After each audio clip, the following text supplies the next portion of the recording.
And welcome back to the journey, everyone. I'm Dr. Dwain Woode, and this is another check-in. That's right, we are on our way to 72 hours in this week. We're working on improving our metabolism. We're working on getting our bodies more insulin sensitive. We're working on losing weight. We're working on lowering our A1C. We're working on all of those diseases in the metabolic spectrum, and we're doing it with fasting. In fact, we're doing it in combination with fasting, and our topic for this week is going to be how rest plays into all of what we do as kind of the glue that holds everything together. We've been walking through the health action plan, and you've caught us in this episode as we're moving through that space. Hey, once again, this is Dr. Dwain Woode. That's Wood with an E if you're new to me. The E stands for endocrinology. Here I educate, I empower, and I encourage you to take charge of your health and your life, avoid complications, and go to the next level. We're creating the life we've always wanted. We are living limitless lives. And tonight, in this episode, I am now 33 hours into our fast for this week, and I want to be crystal clear about it. Fasting alone is not the answer. It's a powerful thing. It's foundational. It is transformative, but it's not complete, because healing isn't just about what you take away. It's also about what you restore. So I'm glad that you're here, whatever platform you're joining us from, whether that is on Instagram or Twitch or LinkedIn or YouTube, and of course here on Facebook, YouTube and Facebook. We welcome you to our episode for tonight as we talk about this fascinating combination of two of our pillars. And you know how we do. I've got my monitors that we're going to take a look at here in a minute. I've got my Keto Mojo and my Contour. And then below me, that is my Dexcom Clarity Report, which we'll take a look at to see what's been going on with my blood sugars over the last little while and see what's been happening. We'll hop over and we'll say hello to some of our community members here in just a minute. But I do want to say, if you have not yet joined us on our YouTube channel for our challenges, or I shouldn't say our challenges, for our mini series, you want to make sure you're doing that. Right now, we are in the Strength, Strategy, and Mindset series. We are on day 46, I believe. Yeah, 46. And we went through our 100-day walk to consistency, which was, actually we did 109 days in that series, which was to get us consistent, to get us moving into a space of doing consistent things on a daily basis for our health. It's part of our MOVE campaign. That's metabolic optimization via exercise, right? So we did the walking, and we are doing the strength training, and you want to make sure that you're joining us, because that has been a tremendous workout, a tremendous process, a tremendous benefit for me personally. And actually, why don't we do this? Let's hop over and let you see some of the things that I'm doing over there. So there's me. I'm doing some dumbbell presses. Over here, I'm doing some curl and presses. So we're simple activities that are really supercharging our body and building up this machinery. Remember, the body is what's taking us throughout our entire lives. It is the thing that is driving us and taking us into success. So we want to make sure that we're doing everything we can to strengthen it, and of course to make sure that we are make sure that those muscles are very metabolically active. So if you've not done so yet, make sure you get over there and make sure you join us for that process, because I think you will have tremendous benefit from it. So let's go ahead and before I do my check-in, before we say hello to some of our community members, let's go ahead and look at blood sugars. And let me just go ahead and pull that up really quickly. If you have been fasting with us, I am applauding you. You are doing an amazing thing for your body. Those of you who started our fast yesterday, if you saw our check-in, you saw what I ate, what was my last meal as I got into this fast. And if you joined us, or if you started fasting today, you're in on our second day. And then of course those who started today into our third day, or started tomorrow, into our third day, heading to our 72. So here is what my blood sugars are right now. And right here, you'll see what my blood sugar is right about there. So it's 72. And if you scroll down or look down a little bit, you'll see right about here, that is what my blood sugars have been running. That's the graph. And the white part of the graph, that's above 70. And you see it's been actually running below 70 for most of the day. And then right around 2, 3 o'clock or so, it started dipping down a little bit. And then about 4-ish, it actually went below 70 and has been kind of hanging in that range for most of today. Let's go ahead and take a look at what my Dexcom is saying that my blood sugars are. And so what I like about the Dexcom is I can actually put my finger on the monitor or on the app, and you can see what my blood sugars have been doing. So let's go ahead and do that. Let's see. This is 24-hour view, and you see there we've been running in the 1-teens for most of the morning. And right here is what I call my toothpaste effect, right? So we were in the low 1-teens, and then brushed my teeth, and that popped up. I think we got up to about 130 or 140, to be honest, right there. And then started coming back down for the rest of the day. And low 100s, low 100s, low 100s, and then of course where we are right now at 112. Let's go ahead and let's take a look at my monitors. What do you think my ketones are going to be, by the way? All right, so we've been fasting now for 33 hours. For 33 hours. Let me go ahead and I'll pull out my container and grab, I'll need a blue for my ketones and brown for blood sugar. I'm going to grab a couple of Lancets as well. Get that back. And then here is the test strip for the Contour. So the Keto Mojo gives me both glucose and ketones, and of course the Contour just gives me blood sugar. So let's go ahead and get that out and get that in here. Go ahead and open up. And people say, well, why do you do all four? So I do the Keto Mojo, I do the Contour, I do the Dexcom, and I do the Clarity. And one is everybody wants to know, and people use different monitors, so it's good for them to see what the monitor that they're using is doing. All right, so that's one. And then I like to know, right? I like numbers, so I want to see, are the numbers consistent across the board? And then the other thing is it helps you to understand also that there can be differences, and the differences are not the differences should not cause you to distrust or mistrust or not want to use. It just says that there are differences, right? Because these are chemical reactions that we're seeing. All right, so let's see, 81 for the Keto Mojo, 92 for the Contour, and of course right there you see the Dexcom says that I'm 112. Let's go ahead and keep this drop of blood going. I think, no, I think I'm gonna have to stick myself again because I talked too long and that one dried up. But let's go ahead and see if we can milk it a little bit and get another drop, because we need that for the ketones. Let's see, is that gonna be enough, you think? Come on. I think, no guys, I think I'm gonna have to stick that again. All right, so this is what I don't like. Having to do it again. Ow, and hopefully that was a good. All right, so not a big drop, not a very brisk one, but I think that's going to be enough. Let's see. Come on, strip. Use that, please. Use that. Oh, can you believe it? Do we dare do it a third time? Okay, yeah. I think I'm going to have to change the strip out because I did get a drop on it, but I don't want to. Sometimes if you put a drop on it, it will start or mess the reaction up. So I'm going to get a fully new one. I'm going to just put it right there for now. And I'm going to go ahead and open up a new Lancet and find a different spot on my finger. Ow. Okay, so that should give, yeah, there we go. That's a good drop. And get that started again. All right. And all right, right, there we are. So 33 hours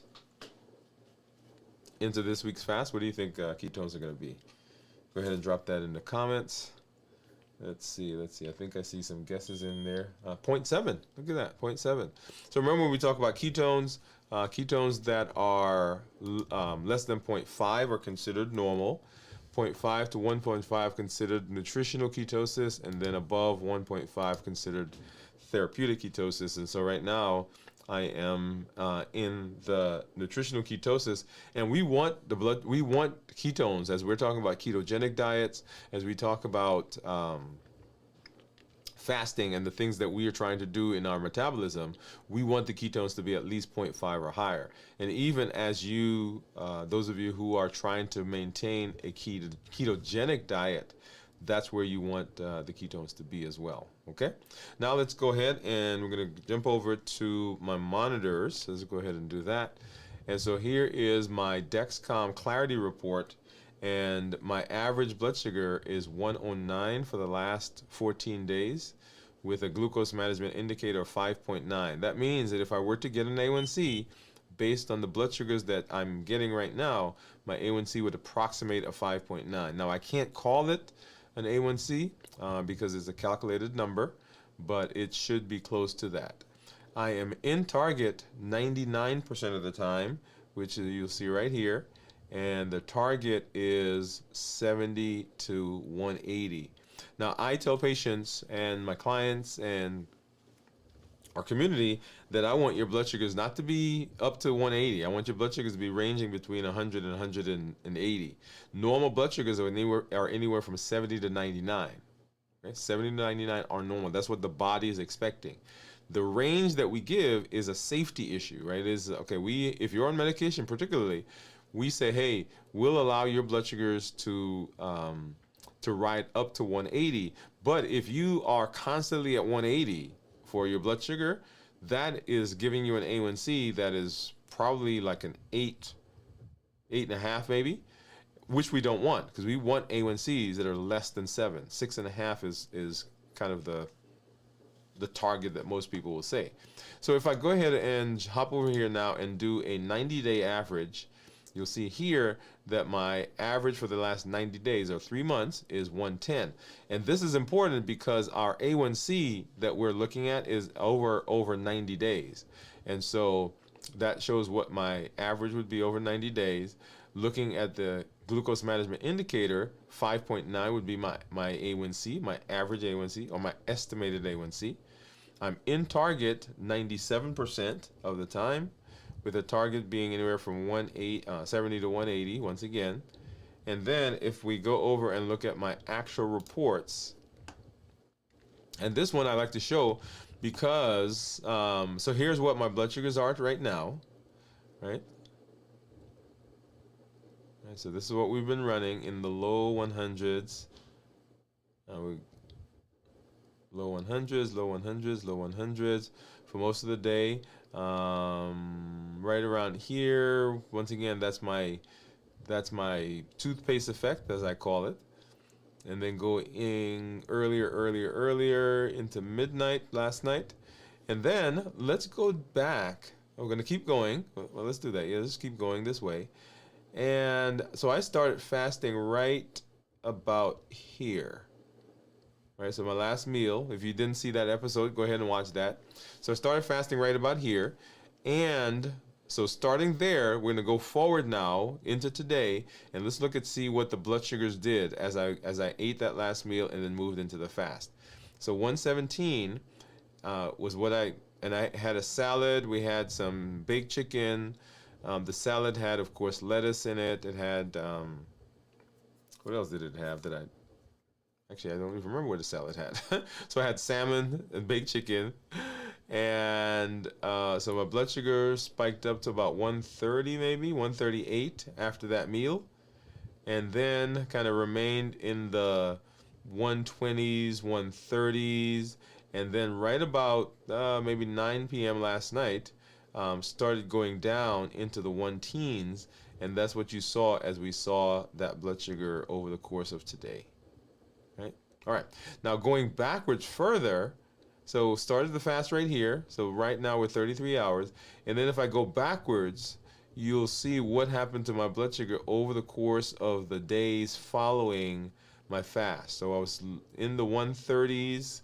That was what was that? Early Tuesday, going back into Monday. So 120s, 120s, 120s, and this right here was lunch.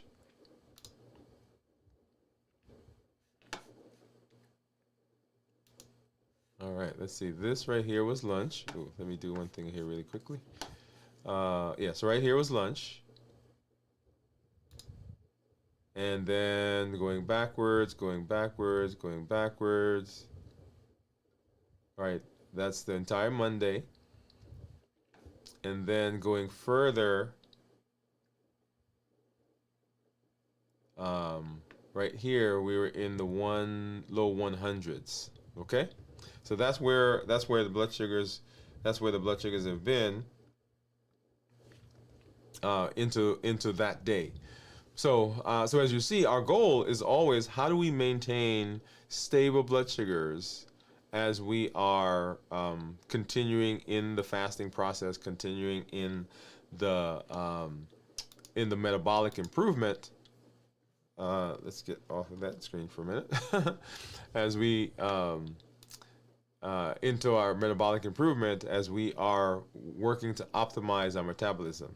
That's always our question. So everything that we can do in that stead sets us up for success, right? So everything that we're working on is with the intention of making sure that we can do that. All right. So let's go ahead and I'm going to do a quick check-in. So because I want to talk about how I'm feeling. Remember, whenever you're making changes, whenever you are trying to improve anything, you want to always check to see what's going on within your body, how is your body responding, and I check in usually with three different components, three different features, and they are actually three of the top ones that come from our domains of health. Remember, we went through the domains of health. How am I feeling physically, mentally, and emotionally? And those are important because these are the places where people tend to have their most challenge. So how are they doing physically? And sometimes people say, hey, I'm feeling tired, I'm feeling fatigued, I feel like I'm walking through quicksand, I just don't feel well. That happens. And when that happens, sometimes the fasting will get blamed for it. But I want to tell people it's not really the fasting that's causing it.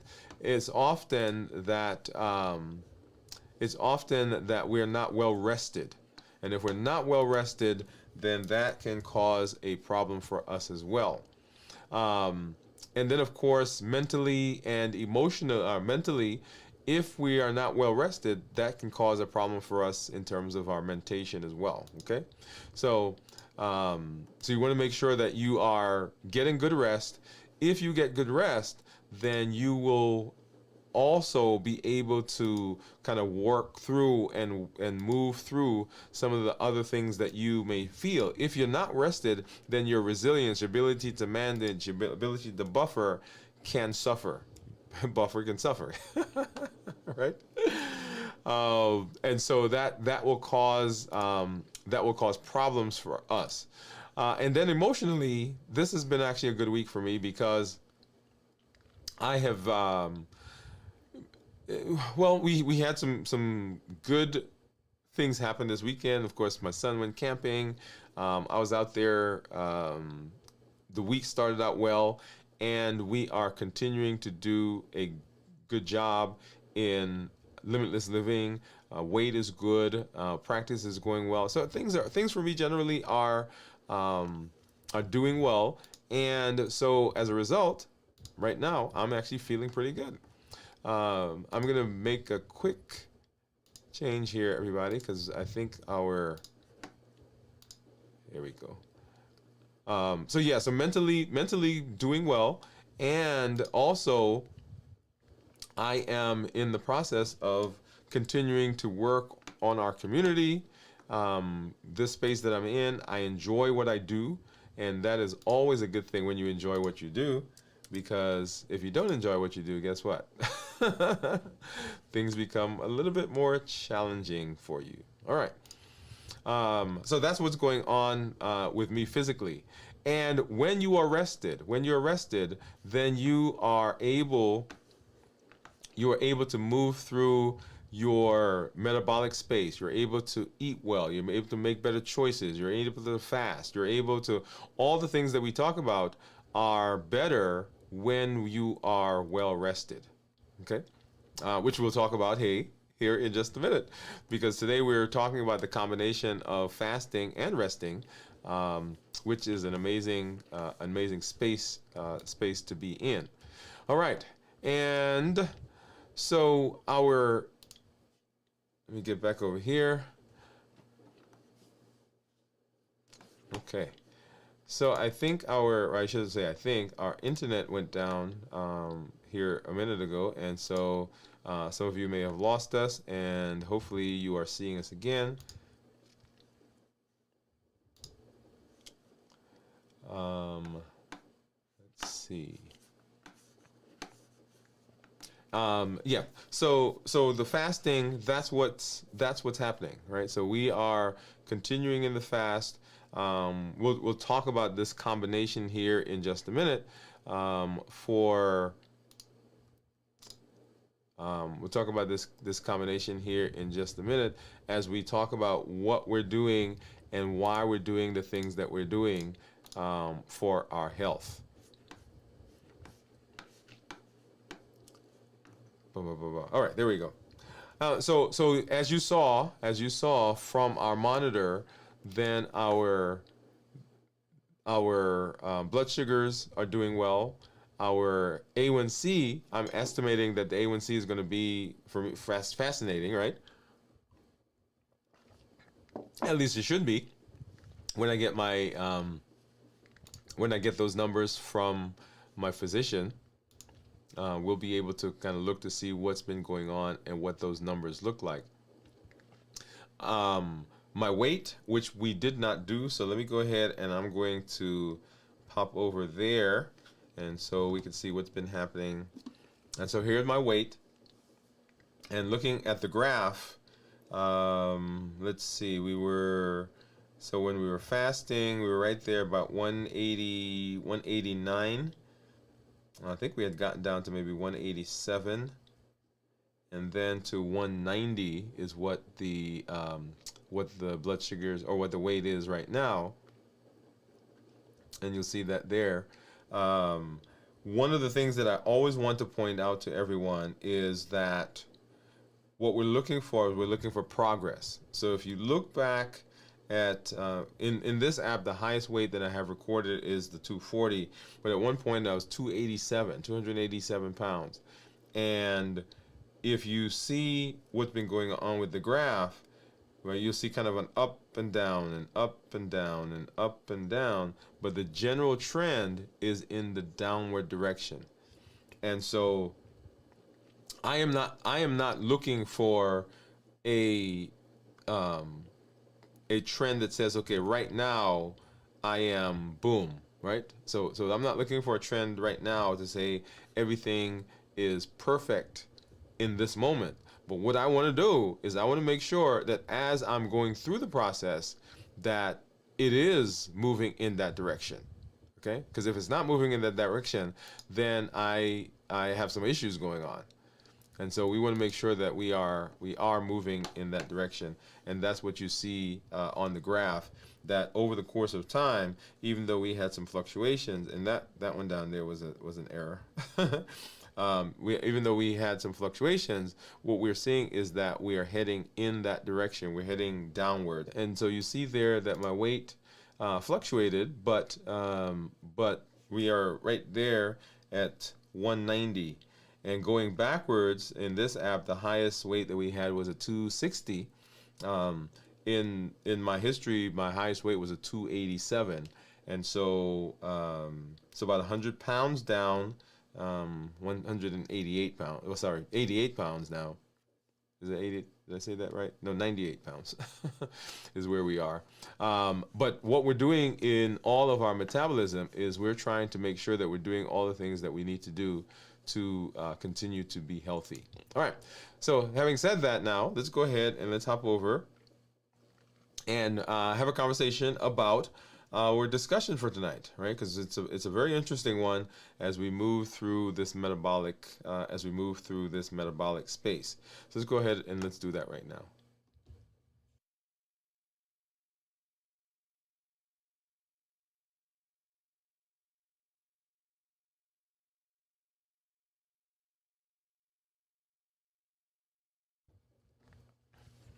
All right, so let's set the tone for what we're doing. So we're going a little deeper in our discussion of fasting, and in particular, we're pairing fasting with our pillar for this week, and the pillar for this week has to do with rest and restoration. Remember, we talked about the fact that well, I shouldn't talk about the fact, but we are walking through the health action plan, the Limitless Living Health Action Plan. So we talk about rest, not just sleep, right? But true restorative rest, and how without it, fasting can only take you so far. Because fasting is amazing. Fasting is great. Fasting does all the things that we talk about in terms of metabolism and the improvement that we see with our bodies, right? All of that is true. But let's get to the ground. So we're going to talk about this and what happens in our body. And right now I'm 33 hours into the fast, right? So my insulin levels are down. That means that my body is no longer storing fat. The fat signal has been turned off. And at 24 to 36 hours is when the glycogen goes away. And so now it's not storing fat, but it's burning fat. Growth hormone has increased, which helps protect muscles. Autophagy has started. The body is literally cleaning house. It is taking damaged, unused, misshapen, abnormal parts of itself, and it's recycling them. Your mental clarity may be kicking in right now, or you might still feel a little foggy, but that's normal. But here's the key. This is not just about subtraction. Right? So fasting, sometimes people think, oh, I'm not doing this, I'm not doing that. It's not just about subtraction. You're just not pulling out sugar or skipping meals. You're creating space for your body to heal. But it needs the right environment to do that. And that's where rest and restoration comes in. Rest and restoration. So remember the Limitless Living Health Action Plan. It's a comprehensive action plan to reverse diabetes and to restore metabolic health. That's what the Health Action Plan is. It is the process that we're saying, hey, if you follow this, if we walk through this, if we keep this going, then we get the benefits of improved metabolism. We get weight improvement, we get blood sugar does better, A1C goes down, fatty liver, and all those different things. And there are 8 components, or 7 components, I should say. Walking and fasting, which are the first tier, and then strength training and balanced bites, second tier. Rest and mastery, third tier, which was what we're in, and then the structure and the planning. Okay, so we'll come to those. We'll come to those others as we move through the space. And so right now we're talking about fasting, rest, and restoration. Fasting, rest, and restoration. So why is fasting alone? Why is fasting not alone not enough? Okay? So see, fasting turns off the noise. It silences the chaos of constant feeding. So the body, most of us, in our history, right, we constantly are eating. We're constantly stimulating. We're constantly putting stuff in. We're constantly, as a matter of fact, there was this thought or something that we've been teaching, and that's this idea of eating 6 frequent small meals. And it made sense because people said, hey, if you do that, then your metabolism is just continually working. And that metabolism that's continually working is actually very much more active, right? But it turns out that if you are continually putting stuff in, we are stimulating one of the main culprits of chronic disease, and that is insulin. And so constantly putting things in is not really a good way of getting the metabolism righted. And that is part of the reason why we continue to see that our numbers in terms of people who have diabetes, who have pre-diabetes, people who have metabolic disease, all of those numbers are going higher and higher and higher, even though we're saying, hey, we're doing all the things we need to do to be healthy. But it's not taking us there. So silence alone, when we stop, does not equal healing. So healing requires stillness. Think about it like this. Fasting is your stepping out of the storm, right? The storm of metabolism. And rest is when you dry off, when you take a big deep breath, when you start putting things back together. If your life is still filled with stress, late nights, overcommitment, mental overload, then your body stays in a fight or flight mode. And healing doesn't happen in fight or flight. And we talked about that in our episode, right? Healing does not happen in fight or flight because at that point the body is in survival. It's not interested in you building and growing. So the truth bomb is this: fasting without rest is like trying to heal a wound while still running a race. Right? That's what it's like. And we don't want to do that. We want to give our body the best possibility of getting healed. And so that's why fasting alone does not work. So what is the science behind fasting and rest? Right? So what's going on? When you're deep into fast, like we are right now, 33 hours, your body has already shifted gears, and we're already moving into the healing process. So insulin is low, allowing stores of fat to be used as fuel. Growth hormone is high.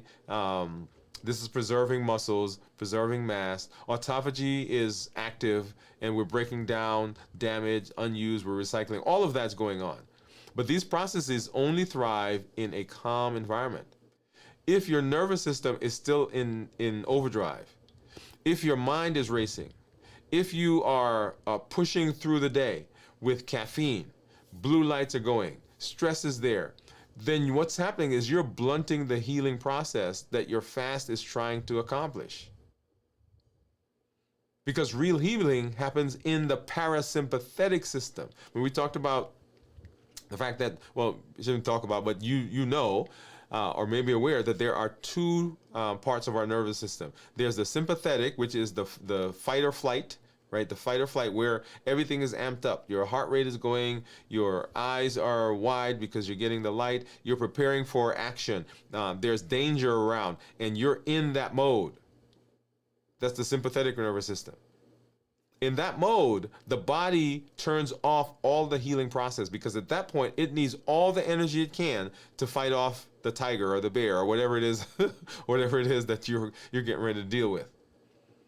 And when we're in chronic stress, it is simulating that same process. Like a bear is there, something is going on, and there's some danger. So our body is in that mode. That's the sympathetic system. The parasympathetic system, however, is what we call the feed or breathe. This is the one where after you've run, after you've gotten away from the tiger, after the storm is over, after you've survived, then the body says, okay, now let's take a breath. Let's relax. Let's breathe. And let's go ahead and let's start feeding. Feed or breathe. Let's go ahead and let's start rebuilding. Right? The rest and digest. That's when your gut begins to repair itself. One of the things that we see when I was in medical school that they taught us, there's this thing called a curling ulcer. So people who are in the hospital, people who are under stress, they develop ulcers. So one of the things that we do when people come in is we give them an antacid, something to blunt the amount of acid that their body's going to produce, because we know in the stress process that their healing is not going to happen. But when we're in the parasympathetic, your gut begins to heal. Inflammation decreases. The mitochondria, those batteries in the cells, they become more efficient. And sleep pressures build naturally. Right? So hey, it's time to get back into that routine. Remember the circadian rhythm that we get into? So here's the truth. Fasting opens the door, but rest allows you to walk through the door. You can't just fast and expect miracles if your body never feels safe enough to heal. So rest isn't weakness. Rest isn't laziness. Rest is a strategy. Oh, come on. Rhythm, alignment, and structure. Right? So we talk about that. Most people, when they don't have some success, it's not because they don't have drive, not because they don't have determination, not because they don't have know-how, not even because they don't have a vision. They don't succeed because they don't have structure. They don't have a strategy. And rest is a strategy in your overall metabolism that allows you to do what you need to do to heal. Okay, so that's the science. That's the science behind it. So what do we mean by rest? And this is an interesting one, right? What do we mean when we talk about rest? We're not just talking about sleep. Though sleep is essential, there are actually multiple types of rest that your body and your mind crave during a fast. Number one, physical rest. That's the obvious. One, stillness, naps, reduced physical load, right? Physically, we need rest. We need physical rest. And that one, most people, I understand that. Then there's sensory rest. So turning off screens, avoiding harsh lights and sounds. It gives you a sense of a break, that you are coming away from, that you are moving away from all the things that are going on that can cause your body to continue to stay in that heightened sense of alertness. Then there's emotional rest, giving you permission to feel, to not be on all the time. Journaling, your quiet time, your mantras that you do, the yoga, right? The centering exercises. If you've been following us on our strength, strategy, and mindset, you see that. All of those are ways to begin working on that emotional rest that we need. And then, of course, there's mental rest, reducing decision fatigue, clearing the mind, breathing exercises, meditation. So decision fatigue is that idea that when you're constantly making decisions throughout the day, at some point your brain says, okay, I don't want to make any more decisions. And when that happens, the ability to push through or to get around some of the things that will push us, like the heat model, habits, emotions, actions, taste, the things that are triggering us, then our ability to push through that goes down. So mental rest. When you're fasting, all of these forms of rest amplify the healing. And the big takeaway here is rest is multidimensional. It's not just one thing. Physically, yes. So just like food nourishes in categories, we got protein, we got fat, we've got fiber, we've got carbohydrates, we got vitamins. Rest also nourishes us in layers, right? It also nourishes in layers. So let me give you something practical now. Let's talk about it. So from 33 to 48 hours in your fast, you are in one of the most powerful healing windows your body can experience. And here's how you can maximize it. Number one, evening wind down.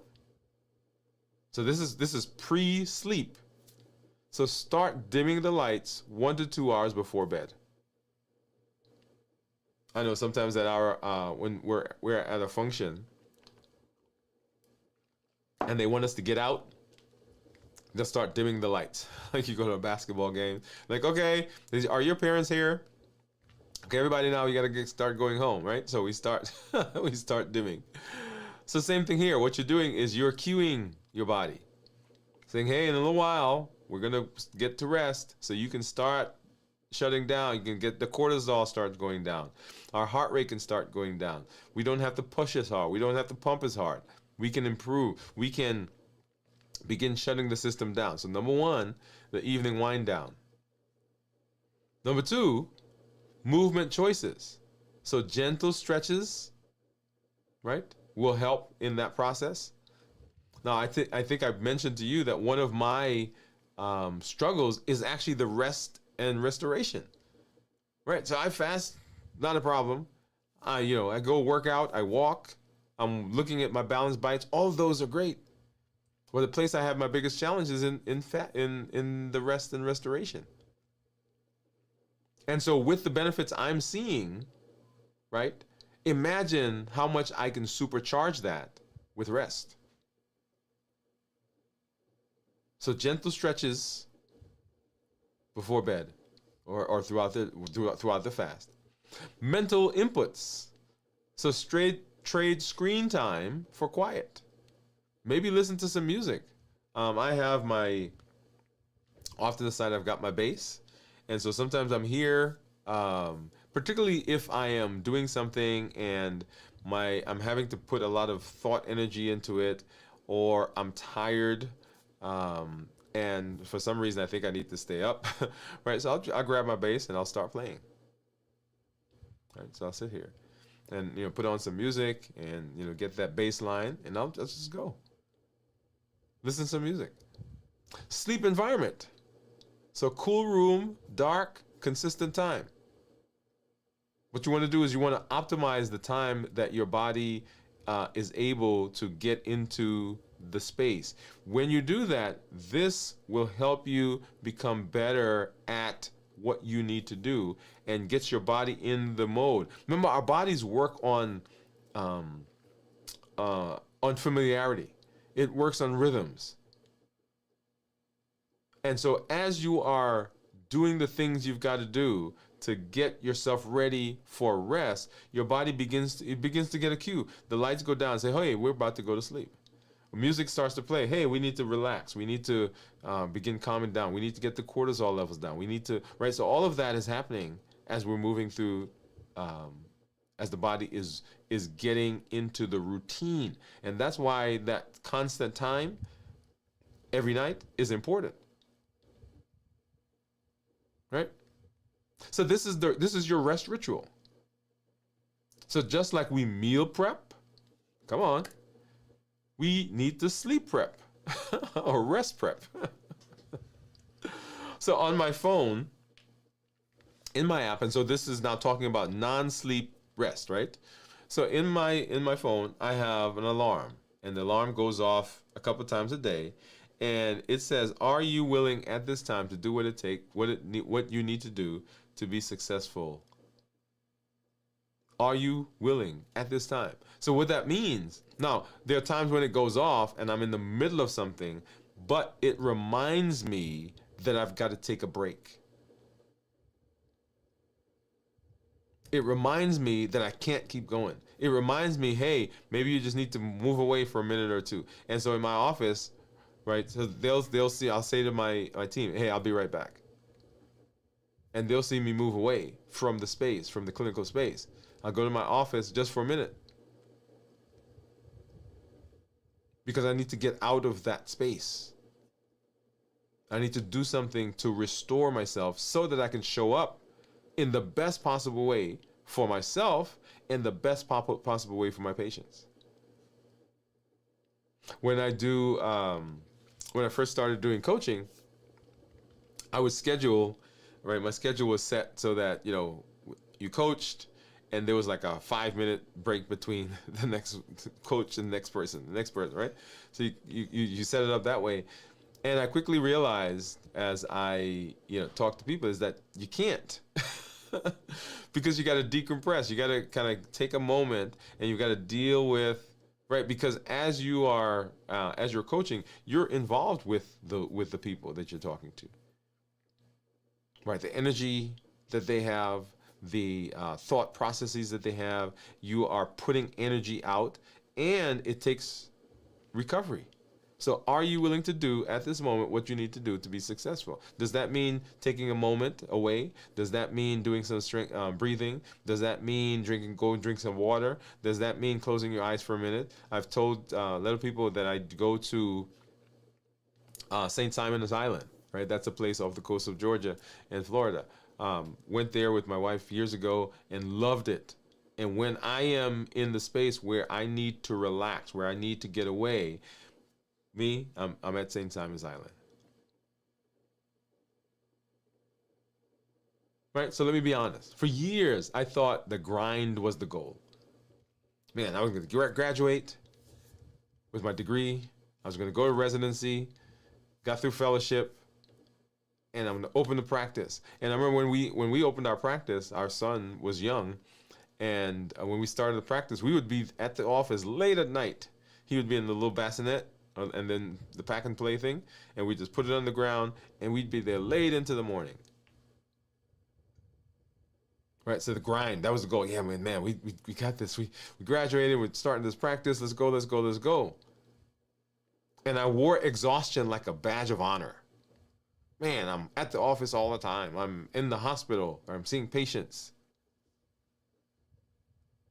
And an interesting thing happened. So stepping away from the rest for a minute. So my son, years ago, we were talking about what he possibly wanted to do. And as a physician, I'm like, yeah, he's gonna be a doctor. And so I said, hey man, what do you want to do? And he said something, and he's got a lot of different interests right now. And I said, how about medicine? He said, no, I don't want to spend all my time at the hospital. Right? But that badge of honor, and we do that in our jobs, man. I'm always there. I never take a day off. I've been there 5 years, and I'm not taking a vacation. I always roll over my vacation days to the next day. Man, when I left that job, I had 2 months worth of vacation that they had to pay me for. All of these things are things that we use, and we say like they are a point of honor. It wasn't until I slowed down intentionally, purposefully, that my body began to respond. So all those years where I was struggling with weight was during that time where I was like hitting it was going boom, boom, boom, boom, boom. But as I've slowed down, I have been able to mentally make decisions about myself.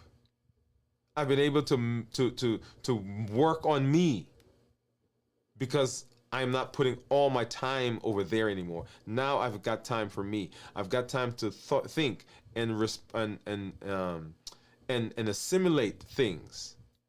So as I'm growing, and so my body began to respond.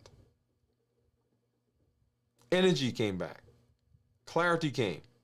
Not because I worked harder, but because I finally rested smarter. I finally did the things that I needed to do. And so when fasting came along, when we started fasting, right, because I told you, I've been doing intermittent fasting for years. And I would get benefits. Yeah, this was happening, that would happen, this would happen.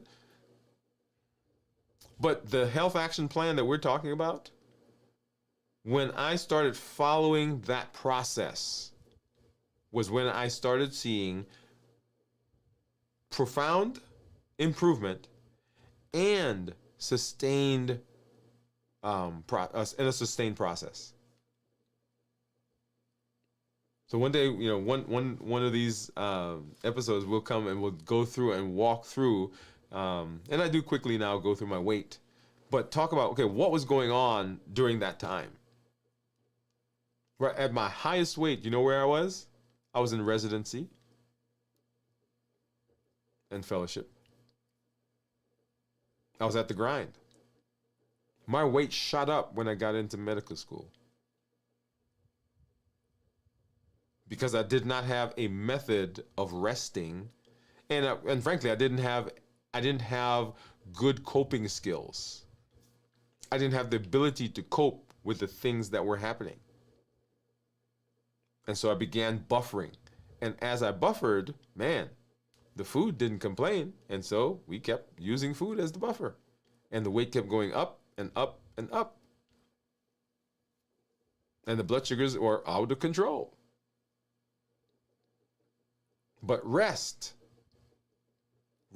for me is the place where I still have challenges, but it's where I have found that when I pair that with the other components, the other pillars of our health action plan, that we see tremendous benefit. So what is your challenge? What's the challenge? What I want you to do is I want you to pick one way that you are going to rest more intentionally in the next 24 hours. Rest more intentionally, right? So set a wind down window maybe on your phone. Choose a no screen hour. Journal for 5 minutes before you sleep. Do some strength or do some meditation. Do some stretching. Just pick one and let your body feel safe enough as you are moving into sleep, as you are moving through your day, that it says, okay, I can heal now. I don't have to be constantly on edge. Remember, fasting is the catalyst, but the rest is the recovery. If you want full healing, you need both.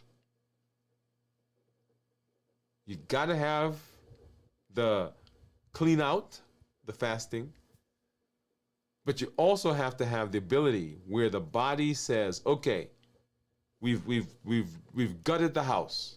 We've taken out all the junk. Now let's begin rebuilding. And that process happens when we're able to rest, not just sleep, but we're able to rest. So what does happen in sleep? So within sleep, your hormones become regulated. Right? So all the hormones that are floating around, they get better. So cortisol, insulin, ghrelin, leptin, all of those hormones. And notice the hormones that I'm calling, and growth hormone, those are the hormones that are directly responsible for blood sugar, for weight, for fatigue, for muscle. But other hormones as well. If you're not well rested, if you are constantly in survival mode, do you know that the sperm count goes down in men? Do you know that menstrual cycles become irregular in women? Do you know your skin, your nails, your hair become dry, brittle, and begin breaking with poor rest? In rest, when we rest, if you've been working out, if you've been doing strength training with us, right, those muscles that when we're lifting and you're tearing those muscles, you're stretching those muscles, during rest, those muscles begin to heal.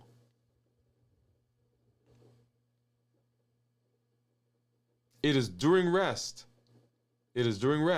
when we have those deep, early hours of the night that our brain begins to process and begins to assimilate the things that go on during the day. Have you ever gone to sleep thinking about something that you can't seem to find the answer, and then you start sleeping and boom, you wake up, it's like, oh man, why didn't I see that before? And that's because in rest, the body has the ability to do that. There are neurochemical reactions that are going on. Neuroplasticity increases. That is the ability of the brain to make connections. Happens in sleep. I started one of my shows a couple of years ago by coming on and I said, if I could give you something that would improve your blood sugars, that would lower your blood pressure, help your cholesterol, help you lose weight, help you have better relationships, help you make more money, help you get through school, would you take it? And people are like, yeah. I was like, what is it? And I say, get some sleep. That's it. It is the most underrated, but one of the most powerful things that you can do. All the things I just mentioned get better when we sleep. So don't just think of it as a wasted time. I remember when my son was young, I just said when he was young, we still have to sometimes get on him or push him to go to sleep. Because he thinks he's going to miss something, wants to be up.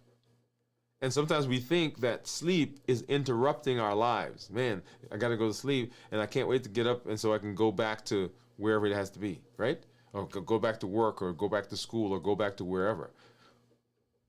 But it is not an interruption. It is one of the mechanisms that we're using to be able to successfully get through life. I said to people that the two most valuable things that you own are your time and your health. If you have both, and you're doing what you need to do to manage your time and improve your health, if you've got those two components, then you are rich beyond measure.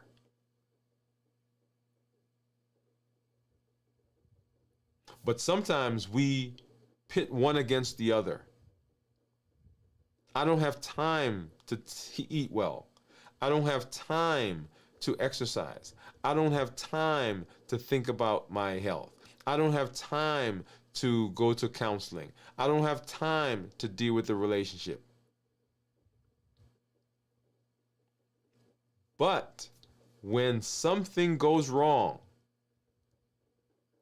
all we have is time.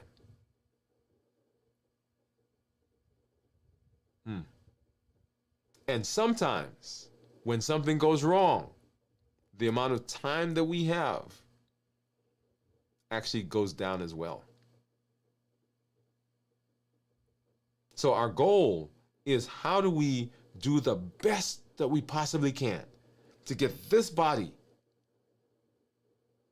as optimized as we can so that it can take us as far and as long and continue to be healthy.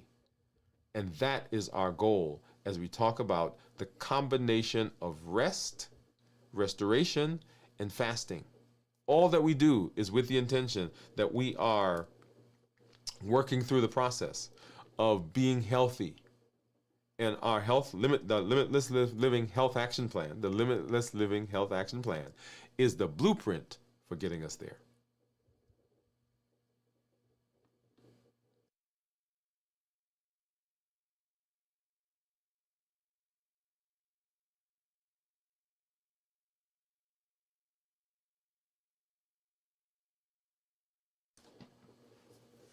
All right. So, for those of you who are still with us, we had a little issue with our internet that went down, and so glad that you all were able to make it over here to this new stream.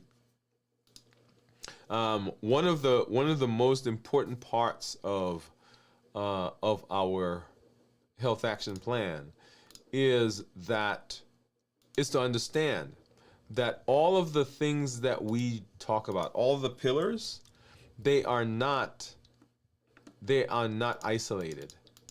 They all work together. They all have a kind of a synergistic effect on each other.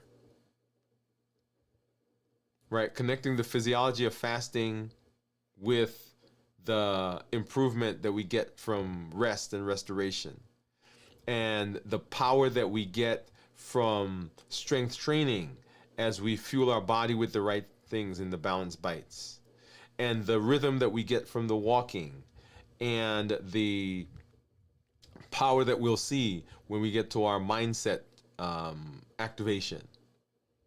They all kind of connect with each other, and each one is important in its own rights. So let's go ahead and let's say hello to some of our community members.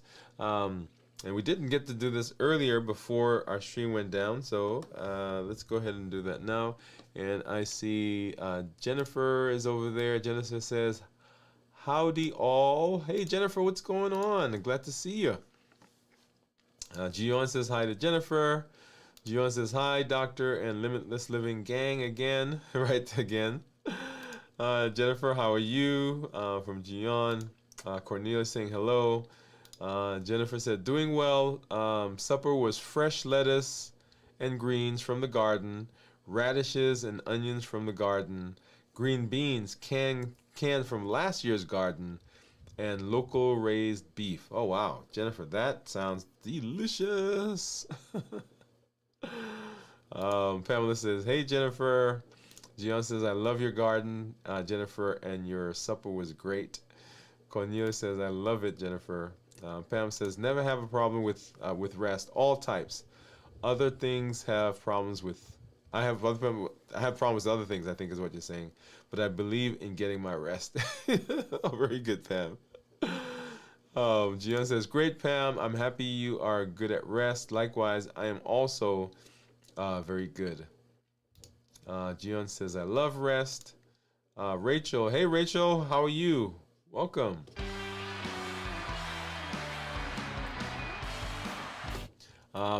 Rachel says, self-care is necessary for a society to prosper. The hustle till you drop mentality is all too often praised. It is. And like I said, we wear it like a badge of honor. Like, okay, I've never taken a vacation. Every time they call me, I go into the office. Every time, right? So we go through that process, and we're lauded for it, right? We're praised for it. Cornelia says, hi, Rachel. And then Pam says, hi, Rachel. But yeah, Rachel, it is what we see, and it is the mantra that we do. And you said it right there. The hustle till you drop, right? So yeah, hustle till you drop. One of the questions I ask sometimes when I have people who are, because people will say that to me. Well, I can't, I don't have time for that. I don't have time for. I'm taking care of this person, or I've got to do this, or I've got these 2 jobs, I've got this other stuff.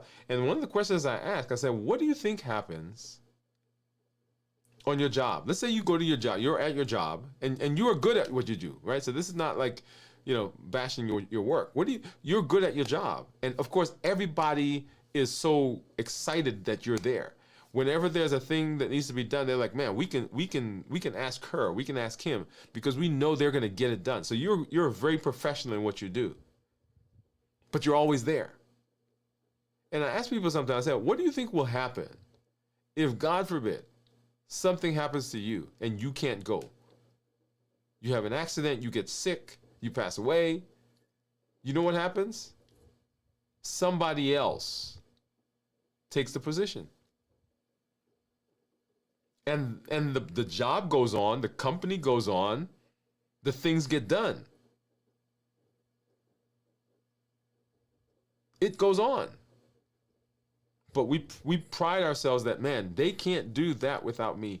Yes, they can. They would find a way to do it without you if they had to. And your ability,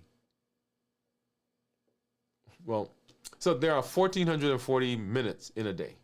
1,440. And aside from sleeping, we give all the rest of that away to somebody else. All of it. Hmm. And so our goal should be the self care. Should be self care.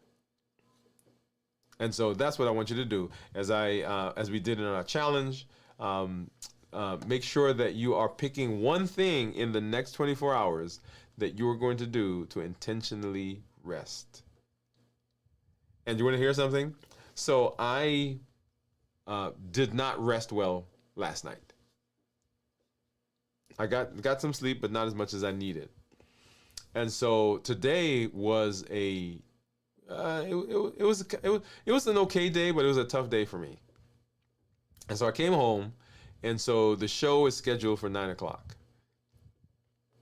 And so I got everything done, and I said, okay, I'm gonna lay down, and I set my clock because I planned, 45 minutes was what I need, what I was planning to get, and so I knew that's dangerous for me. And so what I did was I set my clock at 45 minutes, but then I set it at 30 minutes. I set it at 20 minutes. I set it right. So I set an alarm all the way through. And so they kept going on to remind me. And it was, I got some rest, but it was not good rest. But I needed it because I knew if I did not do that, right, even though I get energy from this, then the I would not be me. Let me say it that way. And so sometimes we simply have to say, no, I'm going to do what I need to do for my health. And that is not a weakness. That's not a weakness. All right. So everything that we do is built on our Triple E formula for success. It is, and if you guys give me just a minute, I want to. It is the space that we find ourselves in all of the education that we have, and of course, I just talk about education. So we educate, we empower, we encourage. That is what we do. Let me see here. Give me just a sec.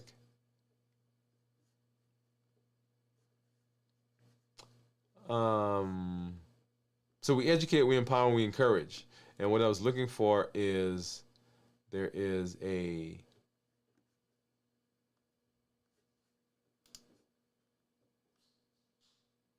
right here it is. Right. So we educate, we empower, we encourage. And so the things that we do, on the show, the things that we do on the website, and for those of you who are out there who are doing podcasts, keep an eye on that. That will be coming back soon. We took a break from the podcast on the website and on Spotify and all those other platforms. But the shows, the blogs, the podcast, all of those are with the intention of providing a different perspective, of changing your mindset, of giving you a different way of looking at things. Because if you understand, if you have the power, if you have the information, then you can make the choices. One of the most amazing things for me is when I have somebody who comes to the office and say they've come for whatever they've come for, right? And usually, a majority of my patients are diabetics, right? They come in because of diabetes, because they have uncontrolled diabetes, or they have some complication that comes from diabetes. And then the next group is thyroid, and then low testosterone, thyroid cancer, right? So we go through that list. But one of the most amazing things for me is when I have somebody who walks into the office who's been diabetic for 10, 20, 30, 40 years. And their blood sugars are out of control, right? A1C is 10, 40. We have people who come in, the A1Cs are greater than 14. Blood sugars are 500. And we begin talking. And I say to them, right now, I really am not trying to take away your food. Because I'll say to them, hey, what do you think? Why do you think the blood sugars are high? And they're like, well, I don't know. I say, well, what do you think? What causes your blood sugar to go up? They say, well, I guess it's how I eat. And they'll say to me, well, I stopped eating bread. I stopped eating this. I stopped eating that. I stopped eating this. I gave up ice cream. I'm not drinking sodas. And I say to them, I say, well, do you like sodas? Do you like ice cream? Do you like bread? They're like, yeah, I love it. I said, why did you stop? He said, because they told me that I had to do it. I said, but did you want to stop? And like, not really. And I'll say to them, okay, so here's the plan. Here's the plan. What I want you to do is I want you, while you're eating whatever it is, the ice cream or the cookie or the candy or the cake, is I want you to think about, okay, why am I eating this right now? Notice I didn't say stop eating it. I said, why are you doing this right now? And so they'll go away and they'll come back and they say, man, I was thinking what you said. And you know what I realized is, like, every time I'm home by myself, I eat. I said, what do you think that is? They said, well, I'm bored. Oh, they say, hey, I stay up late at night and I eat. I think, what do you think that is? I said, I'm tired. Say, hey, every time I have that conversation with my boss, or every time I have that project, or every time what do you think that is? I said, okay, that's a frustration relationship issue. Now, notice what's happening. They are learning what's pushing the food. And if they can find something to replace that feeling with, cope, C-O-P-E, clarify, observe, pause, execute, then the food no longer is a problem. And they go away and they're walking through this process, and they'll come back, because we see our new patients, we see them 2 weeks after, and then we see them 6 weeks after that, and then we see them 3 months after that. So we see our patients very regularly, by the way. So I don't believe in that go away and come back, particularly for new patients, go away and come back in 4 months. I've never taken my son to, like, piano lessons, or when he does basketball to basketball, when he did soccer to soccer. I've never taken him to one of those things where the coach taught them something and said, okay, now go away and come back in 3 months. Because you know what happens in 3 months? You don't learn it. And we need to begin treating our management of metabolic disease like a coaching program. No, you can't go away for 4 months. People say, well, let me go away for 3 months and I'll come back. I said, no. If I try to learn how to play the piano or play my bass like that, or try to learn a sport like that, I'd never learn it. So they'll go away and they'll come back. And as they're coming back, you can see the light in their eyes are getting brighter. Their shoulders are a little bit more square. Their chest is up a little bit. They're looking me in the eye. Why? Because they now have the ability. They feel like they have the authority. They have the power. They've learned the information. They've been educated. And now their mindset is different.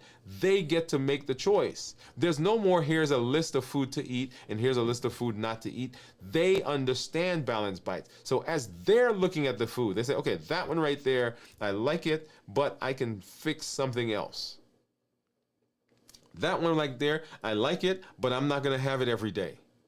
They are now, let me stop saying that. You are now making that decision because you now have the information on how the food, how the walking, how the strength training, how the rest, how the fasting, how it's going to impact your body, and you get to implement it the way you want. I love that. So we educate, and then we empower with all the tools that we learn. The fasting, the balanced bites, the limitless living health action plan, the COPE model, the HEAT model, rhythm, alignment, and structure, walking, 100-day walk to consistency, strength training, strength strategy and mindset, the bridge to mastery. All of those are tools that allow you to put into practice the things that you learn under education. And then we encourage, and encouragement comes from the community. If I could make a one point, or if there's people say to me, okay, which of the three, which one would you? I said community is paramount, because in community you can learn, In community, you can be carried. In community, you can lean. In community, there is power. So community magnifies your ability 5, 10, 15 fold in your desire to be successful. If you want to be successful, make sure you have people with you. We educate, we empower, and we encourage. And we encourage you to take charge of your health and your life, avoid complications, go to the next level. We're creating that life that we wanted. So we will be back. We will be back, y'all. We'll be back tomorrow as we do our check-in. We'll be back as we continue walking through our fasting for this week. So at our check-in tomorrow will be 56 hours, I think. Yeah, about 56 hours into the fast. 33 right now, well, a little bit more than 33. 56 hours, and then 72 hours on Friday. We'll break the fast together. And you'll get to see what I eat for my first meal, which is very important. We'll do our review of fasting, how to prepare for a fast, get through the fast, and then, of course, how to break the fast as we move into that space. On Saturday, the video from the vault will be here. That's 9 p.m. Central. On Sunday morning, This Week in Review. You can make sure that you come and see if you've missed anything during the week. You get to see that. We continued to do our strength, strategy, and mindset. We are on day 46. Tomorrow's going to be day 47. Make sure you join us. Come on out and get those muscles. Remember, metabolically active muscles are paramount and important for us in this space. If you want to make sure that you are jump starting, if you want to make sure that you're doing the best for your body, make sure that you do the strength, strategy, and mindset. And then on next Monday, we'll be right back here for Dwain Woode MD Live as we continue walking through the Limitless Living Health Action Plan. Hey, I am always glad that I'm here with you. Always happy to see the benefits that you're getting. Always happy to see the community and love your interaction in the community and the encouragement that you give to each other. We'll have the link for our after the show come up here in just a minute for the community members. It'll show up in the tab. If you've not joined the community yet, there's a button down here somewhere that says join, right? Click that button and become part of the community. You get access to our community meetup, which happens on the fourth Thursday of every month. You get access to our community group. So you can come in there, you can post and see what other people are doing, share with each other, and begin supporting each other. It is an amazing group of people that is working to help each other become and maintain the success that we're seeing. Okay?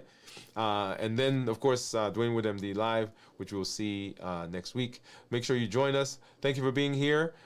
This is Dr. Dwain Woode. That's Wood with an E. The E stands for endocrinology. Here I educate, I empower, and I encourage you to take charge of your health and your life, avoid complications, go to the next level. We're creating the life we've always wanted, and we are living limitless lives, which says that we're not allowing anything from outside or anything from inside to prevent us from doing what we need to do. We are showing up. We're breaking through the boundaries. We're breaking through the barriers. We're breaking through the constraints, and we're presenting our best self, our best health, and our best plans for our lives. See you in our fasting. See you on the show. See you in the community. For those of you who are members, have a great evening. We'll see you at the next one. Good night, everybody.